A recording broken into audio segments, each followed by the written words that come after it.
The cowboy didn't ask her name, didn't ask why she stood there trembling on the platform with a ticket that wasn't hers. He simply looked her over once, slow and certain, and said, "You're not the woman I wrote to, but I'll take you." And in that moment, Elena Ward realized the biggest mistake of her life wasn't boarding that train under her mother's name. It was stepping off it into a place where truth didn't matter nearly as much as what you could endure. The wind tore through the station like it had teeth, biting at her cheeks and tugging loose strands of her dark hair free from their pins, but Elena barely noticed. Her gloved fingers were clenched too tightly around the worn leather handle of her single suitcase, the one she had packed in silence while her mother cried in the next room. Whispering apologies, she didn't have the courage to turn into action.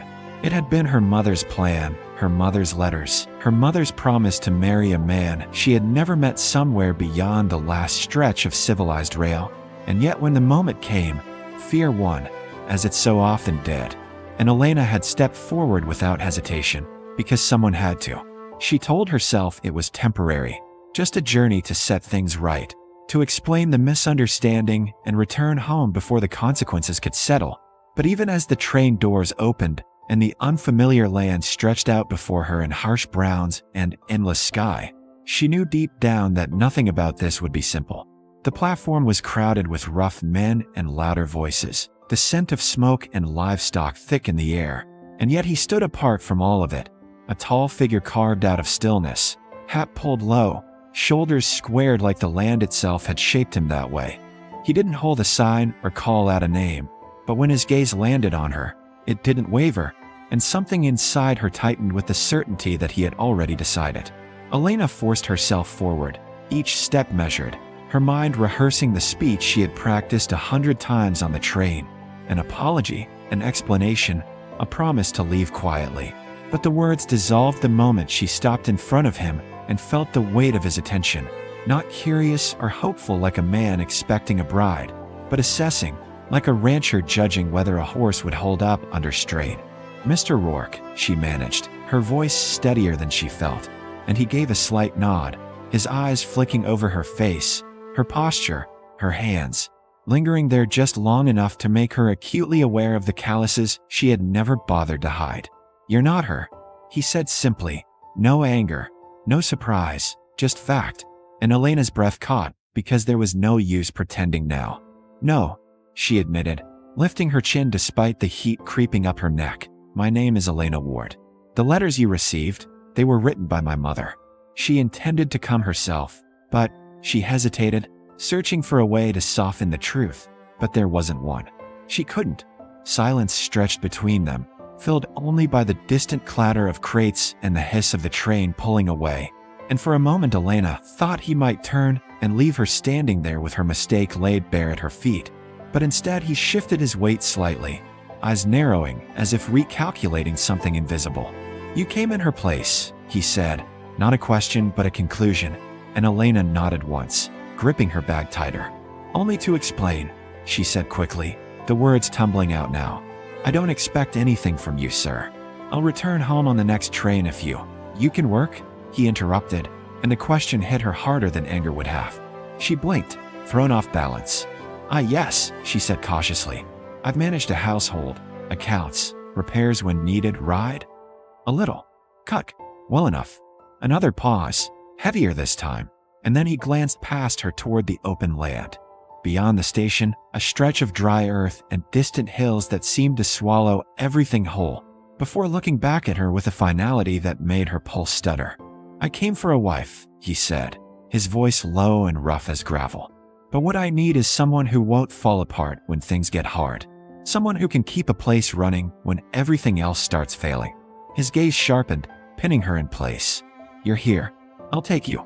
The bluntness of it knocked the air from her lungs, and for a heartbeat she could only stare at him, trying to reconcile the absurdity of what he was saying with the steady certainty in his tone. "You don't even know me," she said finally, the protest sounding weaker than she intended. "Don't need to," he replied. "I know what I saw. You didn't turn around when you had the chance. That's enough." Elena's mind raced, instinct screaming at her to refuse, to walk away before she was pulled deeper into something she didn't understand. But reality pressed in just as quickly. Her empty purse, the debts waiting back home, the knowledge that returning would only mean slipping back into a life that had already begun to close in on itself. Here, at least, there was an offer, harsh and unpolished as it was. "A month," he added, as if sensing her hesitation. "You work the ranch, keep the house, help where you're needed. If it doesn't suit, I'll send you back with enough to start over somewhere else." A month. It sounded both impossibly long and dangerously short, a test she hadn't meant to take, but suddenly couldn't afford to refuse. Elena swallowed, forcing her thoughts into order the way she always did when faced with something overwhelming, breaking it down into pieces she could manage. 1 month of work.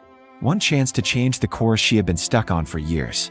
She drew in a slow breath and met his gaze head-on. 1 month, she agreed, her voice steady now, grounded in the same practicality that had carried her this far. "But I'm not here to pretend to be someone I'm not."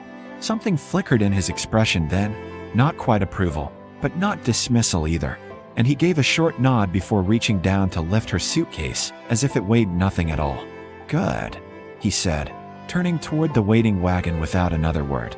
Elena hesitated only a moment before following, the wind at her back and the unknown stretching out ahead of her like a challenge she had already accepted, and as she climbed up beside him, the train long gone and the path behind her erased, she couldn't shake the feeling that whatever waited at the end of this road wasn't just a mistake to fix, but a life she might not be able to walk away from once she stepped fully into it. The ranch didn't welcome her. It challenged her from the moment she arrived, as if the land itself was waiting to see how long it would take before she gave up and asked to be sent back. And within days, Elena understood why no soft woman had ever lasted here. The house was bare and practical, the routines relentless, and the cook, Martha, said little beyond what was necessary, watching Elena with a quiet scrutiny that made every mistake feel heavier. Caleb offered no comfort, no guidance beyond blunt instructions. Ledger, supplies, kitchen, workers, and disappeared each morning before sunrise, leaving her to either keep up or fall behind. So she worked, because work was the only thing she trusted. The ledger was the first sign something was wrong. Numbers didn't add up, supplies were missing, and small inconsistencies threaded through the pages like a hidden sickness. Elena spent long hours correcting what she could, reorganizing accounts, tightening inventory, and slowly the ranch began to respond. Meals stretched further, tools stopped going missing, and the workers, though still distant, stopped looking at her like she didn't belong. Caleb noticed too. He didn't say it, but his eyes lingered longer now, watching her with that same measuring look, only this time there was something else behind it. Respect, perhaps, though he'd never call it that. Then the trouble stopped hiding. A fence line was cut clean through, cattle scattered, and one of the men swore he'd seen riders watching from a distance. "Someone wants this place to fail," Elena said that night, standing across from Caleb as the wind rattled the windows, and he didn't argue. "Neighbor's been trying to buy me out," he replied flatly. "Would be easier if I lost everything first." The realization settled hard. This wasn't just a struggling ranch, it was being pushed toward collapse. Elena went back to the ledger with new eyes, digging deeper until the pattern became clear. The problem wasn't just outside, it was inside. Someone on the ranch was helping it fall apart. She didn't confront anyone yet. She watched, waited, gathering proof carefully, because she had learned that acting too soon could cost everything. But the land didn't wait. The storm came fast, violent and unforgiving, wind tearing across the plains as the cattle panicked and began to run toward dangerous ground. "Move," Caleb shouted, already on horseback, and Elena didn't hesitate. Fear had no place here anymore. The storm swallowed them, rain stinging her skin, mud turning the ground treacherous beneath the horses' hooves as they fought to turn the herd, to keep them from disaster. Then she saw it, Caleb's horse slipping, crashing down hard, sending him with it. And for a split second the world seemed to freeze before instinct took over. She rode straight toward him, dismounted before her horse fully stopped, grabbing his arm as he tried to stand. "You're hurt," she shouted, but he shook his head, jaw tight, trying to push through it until his leg gave out beneath him. "Get up," she ordered, not waiting for permission, bracing herself and forcing him back into the saddle with a strength that came from sheer will. There was no room for hesitation, no time to think about anything except what needed to be done. She climbed up behind him, took the reins when his hands faltered, and guided the horse through the storm, her focus sharp, her movement steady, as if she had always belonged there. By the time they reached the ranch, soaked and exhausted, something had changed, not just in her, but in the way Caleb looked at her now. As they stood in the dim kitchen, rain dripping from their coats, his gaze held hers a second longer than usual, and for the first time since she had stepped off that train, there was no question in it. Only the quiet, undeniable understanding that she hadn't just survived the ranch, she had become part of what kept it standing. The truth came out the same way everything else did on that ranch, quietly at first, then all at once, leaving no room to pretend things were as they had been. Elena had the proof before the week was over. The ledger laid open on the table, numbers lined up clean and undeniable, pointing straight to one of Caleb's most trusted men, a man who had been bleeding the ranch dry while feeding information to the neighbor waiting to take it all. There was no shouting when she revealed it, no dramatic confrontation, just a heavy silence as the truth settled in, and Caleb handled it the only way he knew how. Swift, final, and without mercy. When it was over, the ranch stood a little steadier, the threat from outside weakened, but not gone, and for the first time since she arrived, Elena allowed herself to believe it might actually survive. That was when the letter came, addressed in careful handwriting, sealed with familiarity, and meant for the woman who had never stepped onto that train. Caleb found it before she could explain, his eyes scanning the page, his expression hardening not with surprise, but something deeper, disappointment, maybe even betrayal. "Your mother," he said, holding the letter between his fingers, "was the one I wrote to." Elena didn't deny it. She couldn't. "Yes," she said quietly, meeting his gaze without flinching. "She was, but she couldn't come. So I did." The silence that followed was heavier than any storm, filled with everything neither of them had said since the beginning. "You let me believe," he started, but she cut him off, her voice steady, grounded in the same truth she had carried from the start. "No," she said. "You knew from the moment you saw me. You just chose not to ask." That stopped him, not because it wasn't true, but because it was. He had seen it. He had known, and he had taken her anyway. "I didn't come here to trick you," she continued, softer now, but no less firm. "I came because someone had to face the hard thing, and she couldn't. I was going to leave after explaining. You're the one who asked me to stay." His jaw tightened, but there was no anger left in it, only the weight of something shifting, something being understood in a way he hadn't allowed before. Outside, the ranch carried on, workers moving, wind brushing against the walls, life continuing as it always did. But inside that room, everything came down to a choice neither of them could avoid anymore. "You can still leave," Caleb said after a long moment, his voice quieter than she had ever heard it. "I'll see you get back east. Enough money to start over somewhere that doesn't try to break you every day." It wasn't a dismissal. It was an offer. A real one this time.